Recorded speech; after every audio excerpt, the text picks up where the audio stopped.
বাংলাদেশের আপডেট সংবাদে আপনাদেরকে স্বাগত। শুরুতেই সংবাদ শিরোনাম। গুলি নয়, বিক্ষোভকারীদের ইটের আঘাতে প্রাণ যায় আবু সাঈদের। চাঞ্চল্যকর এক তথ্য ফাঁসে উত্তেজনা শুরু। সাঈদের দেহ কবর থেকে তুলে ফরেনসিক পরীক্ষা করানোর দাবি। এদিকে শুরু হয়ে গিয়েছে জরিপ, এগিয়ে রয়েছে আওয়ামী লীগ। দেশ জুড়ে আওয়ামী লীগের সমর্থকদের জোয়ার। আওয়ামী লীগকে রাজনৈতিক করতে দেওয়ার পক্ষে ৫৭% মানুষের তুমুল সমর্থন। চিন্তায় অন্যান্য রাজনৈতিক দলগুলো। আবারও কি তাহলে রাজনীতিতে ফিরছে আওয়ামী লীগ? এরপর জানিয়ে দেব নির্বাচন পিছিয়ে দিতে কি নয়া কৌশল নিচ্ছেন ডক্টর ইউনূস, প্রশ্ন বিএনপির। সবশেষে জানিয়ে দেব আকাশে আবু সাঈদ মুগ্ধকে দেখে স্তব্ধ লক্ষাধিক মানুষ।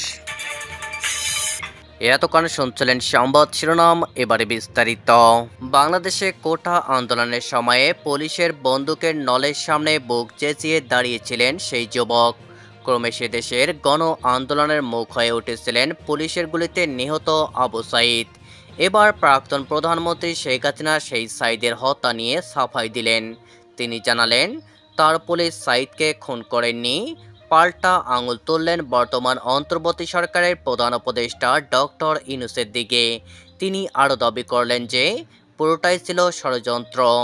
বাংলার নববর্ষ পহেলা বৈশাখ এর আগের দিন রবিবার রাতে ভিডিও বার্তায় ফের এভাবে ইউনূসকে নিশানা করলেন হাসিনা। ৮ মিনিটের সেই ভিডিও বার্তায় আওয়ামী লীগ নেত্রী আরও জানিয়েছেন, দেশকে ধ্বংস করার জন্য বিদেশ থেকে টাকা আনছে ইউনূস। দেশের মুক্তিযুদ্ধের ইতিহাস মুছে ফেলার চেষ্টা করছেন। এভাবে আগুনে খেললে পুড়ে মরতে হবে ইউনূসকে। তাকে আত্মকেন্দ্রিক বলেও দাবি করেন শেখ হাসিনা। গত আগস্টে গণ আন্দোলনের জেরে ক্ষমতাচ্যুত হন শেখ হাসিনা। বাংলাদেশ ছেড়ে সেই থেকে তিনি ভারতে রয়েছেন। দিন কয়েক আগে একটি ভিডিও বার্তায় জানিয়েছিলেন, বাংলাদেশে ফিরবেন বলেই আল্লাহ তাকে বাঁচিয়ে রেখেছেন। এবার নববর্ষের আগে রাতে ইতিহাস মুছে ফেলা হচ্ছে বলে অভিযোগ তুলে আবার ইউনূসের দিকে আঙুল তুললেন। তার কথায়, বাংলাদেশের স্বাধীনতা আন্দোলনের চিহ্ন মুছে ফেলা হচ্ছে। মুক্তিযোদ্ধাদের অপমান করা হচ্ছে। মুক্তিযোদ্ধাদের মানুষ যাতে না বলে সেজন্য সব জেলায় মুক্তিযোদ্ধা কমপ্লেক্স করেছিলাম, সেগুলি পুড়িয়ে দেওয়া হয়েছে। এর জবাব কি দিতে পারবেন ইউনূস? তারপরে হাসিনার হুঁশিয়ারি, আগুনে খেললে আপনিও পুড়ে মরবেন। হাসিনার অভিযোগ, বিদেশের সঙ্গে ষড়যন্ত্র করে বাংলাদেশকে ধ্বংস করতে চাইছেন ডক্টর ইউনূস। প্রসঙ্গত অভিযোগ উঠেছিল, বাংলাদেশের শেখ হাসিনা সরকারের পতনের নৈপথ্যে আমেরিকার তৎকালীন জো বাইডেন প্রশাসনের হাত রয়েছে। সেই নিয়ে কটাক্ষ করেছিলেন ডোনাল্ড ট্রাম্পও। পরে তিনি প্রেসিডেন্ট পদে বসে সেই অভিযোগ খারিজ করেছিলেন। হাসিনা যদিও এ নিয়ে নিজের অভিযোগ থেকে সরতে রাজি নন। তার কথায়, সুদখোর, ক্ষমতালোভী, অর্থলোভী, আত্মকেন্দ্রিক ব্যক্তি বিদেশের সঙ্গে মিলে ষড়যন্ত্র করছে। দেশকে ধ্বংস করার জন্য বিদেশের টাকা ব্যবহার করছে। বিএনপি এবং জামায়াতে ইসলামী খুন নির্যাতন করছে। এরপরে নিজের দলের নেতা কর্মীদের ওপর নির্যাতন নিয়ে সরব হয়েছেন শেখ হাসিনা। তিনি জানিয়েছেন, গত কয়েক মাসে আওয়ামী লীগের নেতাদের কারখানা পুড়িয়ে দেওয়া হয়েছে বা বন্ধ করতে বাধ্য করা হয়েছে। হোটেল, হাসপাতালও বন্ধ করা হচ্ছে। আন্দোলনকারী আবু সাঈদের হত্যা নিয়েও তিনি প্রশ্ন তুলেছেন। গত বছর জুলাইয়ে বাংলাদেশে কোটা আন্দোলনের সময়ে পুলিশের গুলি লেগে তার মৃত্যু হয় বলে অভিযোগ। গত ফেব্রুয়ারিতে জাতিসংঘের রিপোর্ট দিয়ে দাবি করা হয়েছিল, ইচ্ছাকৃত বিচার বহির্ভূতভাবে খুন করা হয়েছে আবু সাঈদকে। রিপোর্টে আরও বলা হয়, ৭.৬২ mm বুলেট ব্যবহার করেছিল পুলিশ। হাসিনা দাবি, ওই দিন পুলিশ শুধু রবার বুলেটই ছুড়েছিল।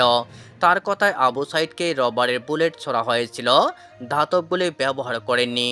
তারা যখন পুলিশকে লক্ষ্য করে পাথর ছুড়েছিলেন, তখন একটি পাথরে তার মাথা থেতলে যায়। পুলিশেরও আত্মরক্ষার অধিকার রয়েছে। ৭.৬২ mm বুলেট কিভাবে এলো? কে মিছিলে বন্দুক নিয়ে এসেছিলেন? হাসিনার দাবি, প্রশাসনের এক কর্তা বিষয়টি উদ্ঘাটনের চেষ্টা করতে ইউনূস তাকে সরিয়ে দেন। তার কথা, ইউনূস এরকম করেছেন কারণ তিনি এই খুনের জন্য দায়ী। সাঈদের দেহ কবর থেকে তুলে ফরেনসিক পরীক্ষা করানোর দাবি তুলেছেন শেখ হাসিনা। তিনি আরও বলেন, ওই খুনগুলি ছিল ষড়যন্ত্রের অংশ। আমি খুন করিনি। পুলিশ বা আওয়ামী লীগের কর্মীরাও করেননি। পুলিশ নিজেই নির্যাতনের শিকার হয়েছিল। সবটাই ছিল নির্ভুল পরিকল্পনা।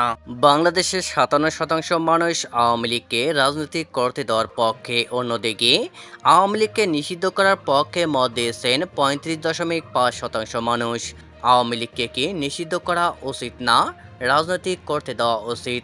এই প্রশ্নে ভয়েস অব আমেরিকা বাংলার দেশব্যাপী এক জরিপে এইসব তথ্য উঠে এসেছে।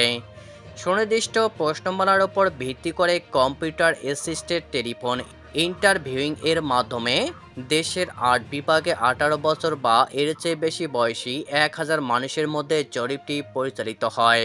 জরিপে দেখা গেছে বাংলাদেশের ৫৭% মানুষ আওয়ামী লীগকে রাজনীতি করতে দেওয়ার পক্ষে।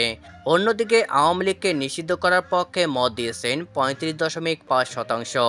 উত্তরদাতাদের ৪.৯% এ ব্যাপারে জানেন না বলেছেন, আর ২.৬% এ প্রশ্নের উত্তর দিতে রাজি হননি। অন্য উত্তরদাতাদের তুলনায় ১৮ থেকে ৩৪ বছর বয়সী তরুণ উত্তরদাতারা ৩৯.৯% আওয়ামী লীগ নিষিদ্ধের পক্ষে বেশি সংখ্যায় মত দিয়েছেন। অন্যদিকে ৩৫ বছর বা তার চেয়ে বেশি বয়সী উত্তরদাতাদের ৩০.৮% আওয়ামী লীগ নিষিদ্ধের পক্ষে। বাংলাদেশে দ্রুত নির্বাচন আয়োজনের জন্য অন্তর্বর্তী সরকারের প্রধান উপদেষ্টা ডক্টর মোহাম্মদ ইউনূসকে চাপ দিচ্ছে বিএনপি। এবার তারা অভিযোগ তুলল, অন্তর্বর্তী সরকারের প্রধান উপদেষ্টা মোহাম্মদ ইউনূস কৌশলে নির্বাচন পিছিয়ে দিতে চাইছেন। শুক্রবার একটি অনুষ্ঠানে ইউনূস প্রস্তাব দিয়েছিলেন, ভোটারদের ন্যূনতম বয়স কমিয়ে ১৭ বছর করা হোক, আর তাতেই সিঁদুরে মেঘ দেখছে খালেদা জিয়ার দল। শনিবার বিএনপির মহাসচিব মির্জা ফখরুল ইসলাম আলমগীর প্রধান উপদেষ্টার এই প্রস্তাব নিয়ে আক্রমণ শানান। তিনি দাবি করেন, ভোটারদের ন্যূনতম বয়স হঠাৎ করে এখন কমিয়ে দেওয়ার অর্থ হলো আবার নতুন করে ভোটার তালিকা তৈরি করতে হবে, আর সেক্ষেত্রে নির্বাচন প্রক্রিয়া আরও পিছিয়ে যাবে। ফখরুলের মতে, নির্বাচন প্রক্রিয়ার সঙ্গে জড়িতদের সঙ্গে আলোচনা না করে ডক্টর ইউনূসের এমন মন্তব্য করাই উচিত হয়নি। ভোটারদের বয়স কমানো উচিত কিনা তা নিয়ে কমিশন নিজেই সিদ্ধান্ত নিতে পারে। শুক্রবার কৃষিবিদ ইনস্টিটিউশনের অনুষ্ঠানে তত্ত্বাবধায়ক সরকারের প্রধান উপদেষ্টা ইউনূস বলেছিলেন, নিজেদের ভবিষ্যৎ বেছে নেওয়ার অধিকার তরুণ প্রজন্মকে দেওয়া উচিত। এর জন্য ভোটারদের ন্যূনতম বয়স ১৭ বছর করা হলে ভালো হয়। শনিবার সেই বিষয়টি নিয়ে ঢাকা জাতীয় প্রেস ক্লাবে একটি অনুষ্ঠানে মুখ খোলেন মির্জা ফখরুল ইসলাম আলমগীর। প্রধান উপদেষ্টা ইউনূসের উদ্দেশ্যে তিনি বলেন, আপনি প্রধান উপদেষ্টা হয়ে যখন বলেন ভোটারদের বয়স কমানো উচিত, তখন তা স্বাভাবিকভাবে কমিশনের উপর চাপ তৈরি করবে। ফলে সাধারণ মানুষের মনে হওয়া স্বাভাবিক যে এসব করে ইচ্ছাকৃতভাবে সময় নষ্ট করা হচ্ছে, আর এতে ফলে নির্বাচন আরও পিছিয়ে যাবে। তিনি বলেন, এখন বাংলাদেশে ভোটারদের ন্যূনতম বয়স ১৮ বছর, তাতে কারো কোনো সমস্যা নেই। যদি এই বয়স কমাতেই হয় তাহলে কমিশন নিজে প্রস্তাব দিক, তাদেরকেই সিদ্ধান্ত নিতে দিন। তারপর রাজনৈতিক দলগুলির সঙ্গে আলোচনা করে এই নিয়ে সিদ্ধান্ত নেওয়া যেতে পারে। এদিন ফের একবার দ্রুত নির্বাচন আয়োজনের জন্য ইউনূসের কাছে আবেদন জানিয়েছেন মির্জা ফখরুল। নতুন বছর নতুন বাংলাদেশ থিমে এবারের বাংলা নববর্ষ উদযাপনের রাজধানী মানিক মিয়া এভিনিউতে হয়ে গেল বর্ণাঢ্য ড্রোন শো। সোমবার ১৪ এপ্রিল সন্ধ্যায় ঢাকার চীনা দূতাবাসের কারিগরি সহায়তা ও বাংলাদেশ সরকারের সহযোগিতায় এই ড্রোন শো আয়োজন করা হয়। সন্ধ্যা ৭টায় শুরু হয় এই ড্রোন শোতে ১৯৭১ থেকে ২০২৪ সাল পর্যন্ত সময়কালকে তুলে ধরা হয় বিভিন্ন প্রতিকৃতির মাধ্যমে। দেখানো হয় ২৪-এর বীর, পায়রার খাঁচা ভাঙা থিম, ফিলিস্তিনের জন্য প্রার্থনা এবং বাংলাদেশ চীন বন্ধুত্বের শুভেচ্ছা বার্তা। উপস্থিত লক্ষাধিক জনতা মুগ্ধ হয়ে দেখেছেন বুক চেঁচিয়ে দাঁড়ানো আবু সাইদ পানির বোতল হাতে শহীদ মুগ্ধকে। এছাড়া আন্দোলনকারী শিক্ষার্থীদের উদ্দেশ্যে রিকশায় দাঁড়িয়ে সালাম, জুলাই আন্দোলনের প্রসঙ্গ ও গণ অভ্যুত্থান থেকে শুরু করে শেখ হাসিনার পতনের দাবিতে সাম্প্রতিক ছাত্র জনতার প্রতিবাদ শোতে স্থান পেয়েছে প্রতীকীভাবে।